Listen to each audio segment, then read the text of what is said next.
दोस्तों बात करने वाले हैं जिंदल वर्ल्ड वाइड स्टॉक के बारे में। देखो स्टॉक के बारे में दो बारीक चीजें बताऊंगा। अगर आप दो बारीक चीजें आप समझ जाते हो तो भाई समझ लो आपने स्टॉक की 60 से लेके 70-80% तक जो डीप फंडामेंटल एनालिसिस है वो मात्र चंद मिनट की वीडियो में कर डाली। देखो एक तो स्टॉक के पिछले 5 साल के रिटर्न बताऊंगा, जहां से एक पैटर्न आपको देखने को मिलेगा कि भाई ये स्टॉक शॉर्ट टर्म में ज्यादा प्रॉफिटेबल है या फिर ये स्टॉक लॉन्ग टर्म में ज्यादा प्रॉफिटेबल है, या फिर ऐसे कौन कौन से टाइम ड्यूरेशन है जहां पे आपको स्टॉक में भर भर के गिरावट देखने को मिलेगी, और ऐसे कौन से टाइम ड्यूरेशन है जहां पे आपको स्टॉक में भर भर के रिटर्न देखने को मिलेगा। साथ में स्टॉक के होल्डिंग पैटर्न के बारे में। देखो ज्यादातर बंदे तो ऐसे होते हैं जिनको होल्डिंग पैटर्न देखना ही नहीं आता। यहाँ पे मैं कुछ बारीकियां बताता हूं कि होल्डिंग पैटर्न को कैसे देखें। देखो किसी भी स्टॉक में इन्वेस्टमेंट करने से पहले वहां पे प्रमोटर की होल्डिंग 50% या उससे ज्यादा होनी चाहिए। अगर किसी भी स्टॉक के अंदर प्रमोटर की होल्डिंग में 50% से कम है तो समझ लो वहां से प्रमोटर भागने के चक्कर में है और तुम्हारी वहां पे लगने वाली है।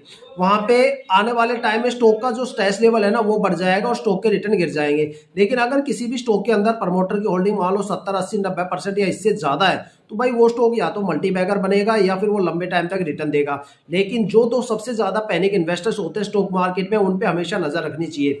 देखो आपको लगता है पब्लिक इन्वेस्टर्स ज्यादा पैनिक होते हैं तो आप बिल्कुल गलत है, क्योंकि जो सबसे ज्यादा पैनिक इन्वेस्टर्स की कैटेगरी में आते हैं वो एफआईआई आता है। एफआईआई का मतलब होता है फॉरेन इंस्टीट्यूशनल इन्वेस्टर्स। वो इन्वेस्टर्स जो ग्लोबल मार्केट की भी इंफॉर्मेशन रखते हैं, ग्लोबल मार्केट पे भी नजर रखते हैं, हमेशा पब्लिक इन्वेस्टर से 2 कदम आगे चलते हैं। एफआईआई का मतलब होता है फॉरेन इंस्टीट्यूशनल इन्वेस्टर्स जो ग्लोबल मार्केट में भी इन्वेस्टमेंट करते हैं। जब उनको पता चलता है ना ग्लोबल मार्केट में गिरावट होने वाली है तो वो यहाँ पे सबसे पहले बिकवाली करके निकलते हैं और उसके बाद पब्लिक इन्वेस्टर्स को पता चलता है भाई कोई बड़ी गिरावट यहाँ पे होने वाली है। ठीक है, इसलिए हमेशा बोला जाता है किसी भी स्टॉक में एफआईआई की होल्डिंग जितनी ज्यादा रहेगी वहां गिरावट तो आपको ज्यादा देखने को मिलेगी, साथ में फ्लक्चुएशन भी वहां पे भर भर के आपको देखने को मिलेगा। इसलिए हमेशा प्रमोटर की होल्डिंग ज्यादा से ज्यादा देखो, डीआईआई की होल्डिंग ज्यादा से ज्यादा देखो और एफआईआई की होल्डिंग कम से कम देखो। देखो भाई स्टॉक के पिछले 5 साल के रिटर्न में मेरे सामने स्क्रीन पे है, मैं आपको बता दूं। देखो मार्केट में जब अगस्त और सितंबर में बड़ी गिरावट यहाँ पे हमें देखने को मिली थी, जो बड़े क्रैश देखने को मिले, उस टाइम भी स्टॉक ने कम से कम 13 से लेके 21% तक का अच्छा खासा रिटर्न यहाँ पे निकाल दिया।